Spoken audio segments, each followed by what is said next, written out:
Hello বন্ধুরা, চলুন আজকে আপনাদের সাথে একটা রেসিপি শেয়ার করব। চিকেন কষা কিভাবে বানাই তা আপনারা ভিডিওটা সম্পূর্ণ দেখে যাবেন। দেখে ভালো লাগলে অবশ্যই লাইক কমেন্ট শেয়ার করে দিবেন। দয়া করে রাখি কিচেনটা সাবস্ক্রাইব করে নেবেন। এই দেখুন, এখন আমি খাবো চিকেন কষা দিয়ে। কি বলবো, এই চিকেন কষাটা অনেক ভালো, দুর্দান্ত খেতে। আপনারা একবার হলো এরকমভাবে ট্রাই করে দেখতে পারেন। আমার কাছে দারুণ লাগছে, আমার অনেক ভালো লাগছে এই চিকেন কষাটা খেতে। আমি এখন একটু খেয়ে আপনাদের বলতেছি, দারুণ হয়েছে।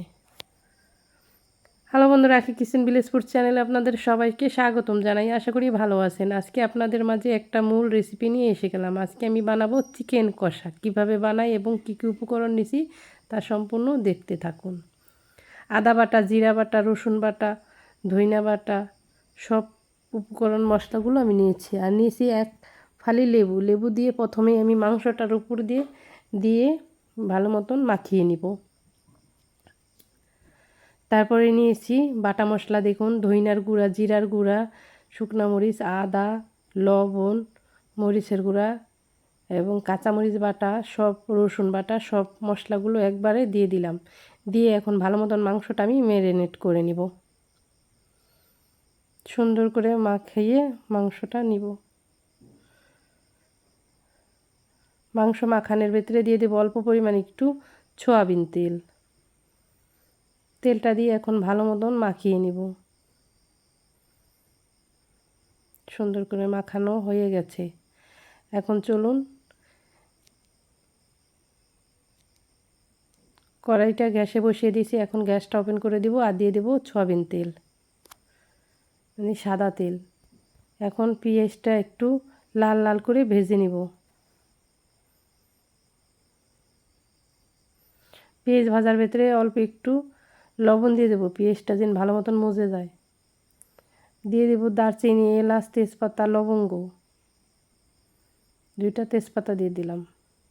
এখন ভালো মতন পেঁয়াজটা আমি লাল লাল করে ভেজে নিব।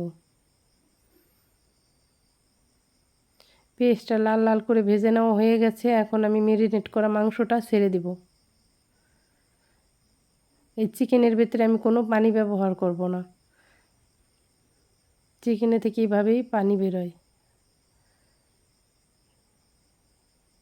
এখন এই গামলাটা ধুয়ে একটু দিয়ে দিব, আর পানি আমি ব্যবহার করব না। এখন আমি মাংসটা ঢেকে ঢেকে রান্না করব।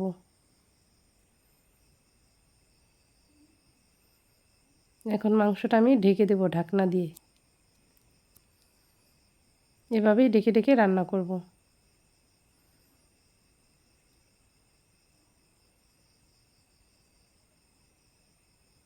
বারবারে নেড়ে দিবেন, না হলে নিচটা লেগে যেতে পারে। নেড়ে দেওয়া হয়ে গেছে। এখন আমি আবারও ঢেকে দিব। এখানে আমি কোনো পানি ব্যবহার করব না।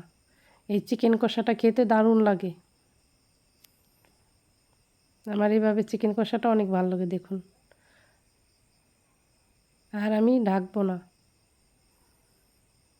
কড়াইয়ে মাংসটা হয়ে এসেছে। এখন আমি দিয়ে দিব গরম মশলা আর হইলো কালো জিরা তেলে গুঁড়ো করে নিয়েছি। আর গরম মশলার ভেতরে দারচিনি, এলাচ আর হলো কালো গোলমরিচ আর দিয়েছি।